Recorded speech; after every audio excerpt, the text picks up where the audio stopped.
مساء الخير، عاملين ايه؟ يا رب تكونوا بخير. النهارده اعمل معاكم عجة بتاع الزمان دي، بس بطريقه بسيطه وسهله. بس لو اول مره تشوفي قناه اشتركي فيها وفعلي زر الجرس عشان يوصلك كل جديد مني. الطريقه سهله جدا وبسيطه، مكوناتها في البيت في كل بيت عادي، طعمها جميل قوي وريحتها حلوه وجميله. انا بوريها لكم قبل ما ابتدي فيها، متماسكه خالص وحلوه وشكلها وطعمها حلوين قوي. بس بعد ما عملتها طلعت منها كده حلوة قوي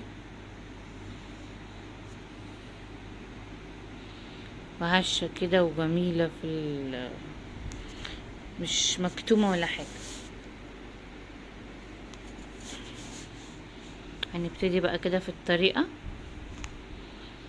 هنا الطريقة هقطع بصلتين كبار، لو مش عندك بصل كبير يبقى 3 بصلات وسط.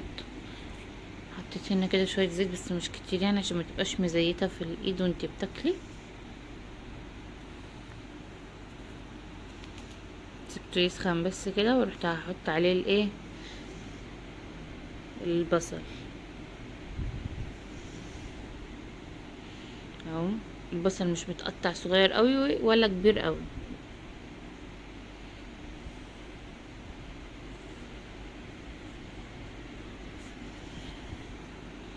هفضل بقى اشوح فيه كده ورا لحد بس ما يدبل معايا، ياخد لون بسيط خالص، علشان خاطر مش عايزاه يحمر ويبقى تقيلة كده وانت بتاكليه، عشان تبقى طعم البصل فيها تبقى مسكرة. هفضل اقلب فيها كده وبقيت اقفل في الكاميرا واشغل عشان خاطر الفيديو ما يطولش عليكم. مش هحط خالص توابل هنا ولا اي حاجة. اهو كده خدت اللون اللي انا عايزاه. بوريها لكم كده، قربتها. نزل عليها فلفل رومي، لو انت بتحبي حامي ممكن تزودي حامي كمان. هنا برضو 3 فلفلات كبار، هشوحهم برضو معاه بس مش هخليه تدبل قوي يعني.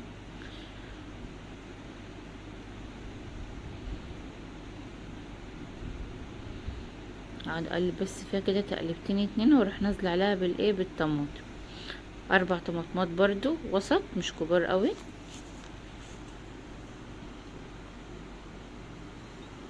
اهو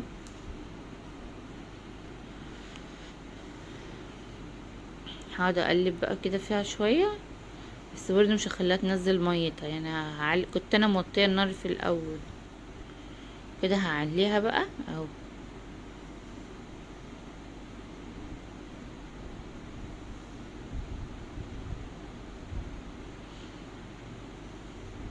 هقلب بقى شويه كده حلوين واروح سايباها على جنب تبرد شويه على ما اجهز بقيه الخطوات. لازم تبرد معايا وتبقى دافيه، ما تبقاش سخنه، عشان لما تنزل على البيض ما تسويليش البيض يعني.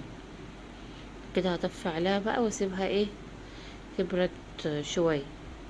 هنا كده هكسر 6 بيضات وهنزل عليهم ب6 معالق دقيق.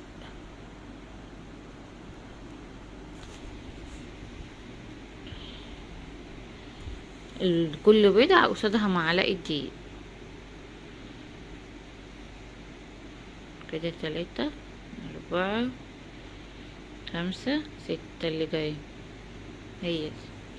هنزل هنا، كنت هنزل بمعلقة واحدة بس بيكنج باودر صغيرة، بعدها حسيت ان هو قليل رحت مفضية بقية الكيس، يعني فضيت كيس البيكنج باودر كله. هنا معلقة كزبرة كبيرة، معلقة 7 بهارات صغيرة، شوية كمون برضو معلقة صغيرة، وشوية فلفل صغيرين والملح بس. لو عندك بابريكا حط، عشان انا كانت عندي بس انا نسيت احطها يعني. بعد كده اقلب بقى فيها شوية.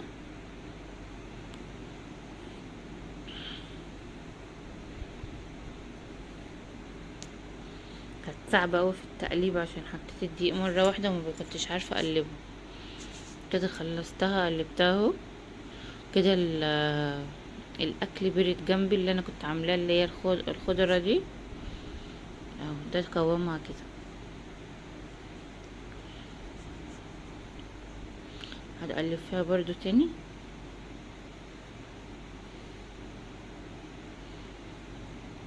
كده نزلت عليها بالحاجات اللي احنا عملناها، الخضار دي. هقلبها تاني بقى. هقعد اقلب، وكنت ناسيه ان انا احط الخضره، كنت مقطعاها وهرجع احطها في الاخر. كنت ناسيها خالص، دي كنت سايباها ورا ونسيتها خالص. هحط ربطه بقدونس كبيره. لو انتي بتحبي الشبت والكزبار ممكن تحطي نص من كل واحده، نص ربطه يعني، تقطعيها وتحطيها، بس انا بحب البقدونس بس يعني. اه، كنت ناسيها والله. هقلبها بقى تقليبه حلوه تاني عشان الخضره دي.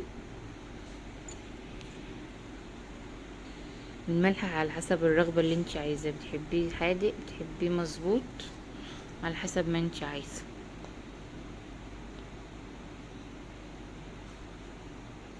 هقلبها كده تقليبه حلوه، واروح جايبه الصينيه مفضيها فيه.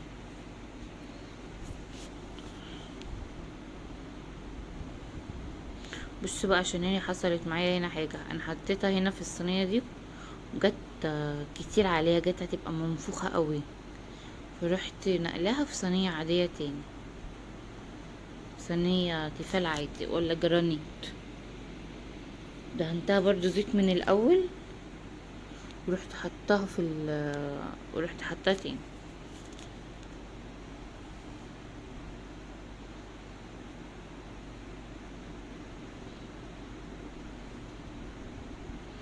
حسيت ان هي هتبقى عاليه قوي، مش هتبقى حته حلوه زي اللي انا كنت مراكم في اول الفيديو كده. فرحت فرحت نقلها في صينيه تاني، واحطها في الفرن بقى لحد ايه، لحد ما تستوي براحتها يعني. ممكن خدت معايا في الفرن تلت ساعة بس. هقطعها بقى كده تاني بألف هنا والشفا للي هيعملها. لو اول مرة تشوفي قناة تشتركي فيها وفعلي زر الجرس عشان يوصل كل جديد منه.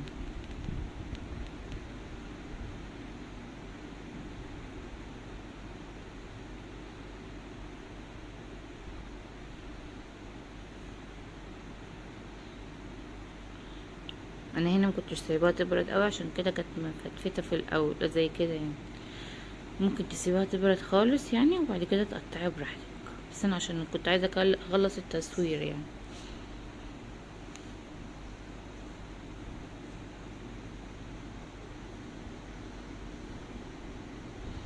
مع السلامة.